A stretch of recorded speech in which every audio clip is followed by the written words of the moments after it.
Maumean, known as the Pass of the Birds, is a picturesque mountain pass nestled in the Maumean mountain range in County Galway.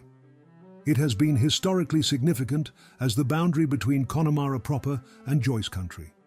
According to local legend, St. Patrick, on his journey back from Croagh Patrick in County Mayo, blessed the land of Connemara from the summit of the pass. He then sought shelter in a small hillside recess called Patrick's Bed, but did not venture further into Connemara. Over time, Maumean has evolved into a revered place of pilgrimage, hosting an annual pattern, a day where locals gather to pray and celebrate at the holy site in honor of St. Patrick. Englishman Henry D. Inglis attended the pattern at Maumean in 1834 and left a vivid description of the celebration in his book, A Journey Through Ireland throughout the spring, summer and autumn of 1834. When I reached the summit of the pass and came in sight of the ground, it was about 4 in the afternoon, and the pattern was at its height. And truly, in this wild mountain spot, the scene was most striking and picturesque. There were a score tents or more, some open at the sides and some closed. Hundreds in groups were seated on the grass or on the stones which lie abundantly there. Some old persons were yet on their knees beside the holy well, performing their devotions, and here and there apart and half-screened by the masses of rocks which lay about. Girls of the better order, who had finished their pastimes, were putting off their shoes and stockings to trot homeward, or were arranging their dress, or perhaps, though more rarely, exchanging a word or two with a Joyce or a Connemara boy. All was quiet when I reached the ground, and I was warmly welcomed as a stranger by many who invited me into their tents. Of course I accepted the invitation, and the pure Pothian circulated freely. By and by, however, some boastful expression of a Joyce appeared to give offense to several at the far end of the tent, and something loud and contemptuous was spoken of by 2 or 3 in a breath.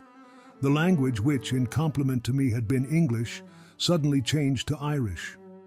2 or 3 glasses of Pothian were quickly gulped by most of the boys, and the innkeeper who had accompanied me and who sat by me whispered that there would soon be some fighting.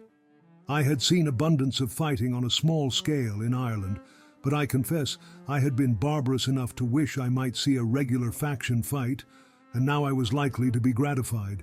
Taking the hint of the innkeeper, I shook hands with the boys nearest to me, right and left, and taking advantage of a sudden burst of voices, I stepped over my bench and, retiring from my tent, took up a safe position on some neighboring rocks. I had not long to wait. Out sallied the Joyces and a score of other boys from several tents at once, as if there had been some preconcerted signal, and the flourishing of shillelaghs did not long precede the using of them. Anyone to see an Irish fight for the first time would conclude that a score or two must inevitably be put hors de combat. The very flourish of a regular shillelagh and the shout that accompanies it seems to be the immediate precursors of a fractured skull. But the affair, though bad enough, is not so fatal as it appears to be. The shillelaghs, no doubt, do sometimes descend upon a head, which is forthwith a broken head. But they oftener descend upon each other, and the fight soon becomes one of personal strength. The parties close and grapple, and the most powerful man throws his adversary. Fair play is but little attended to. 2 or 3 often attack a single man, nor is there a cessation of blows even when a man is on the ground. On the present occasion, 5 or 6 were disabled, but there was no homicide, and after a scrimmage, which lasted perhaps 10 minutes, the Joyces remained masters of the field.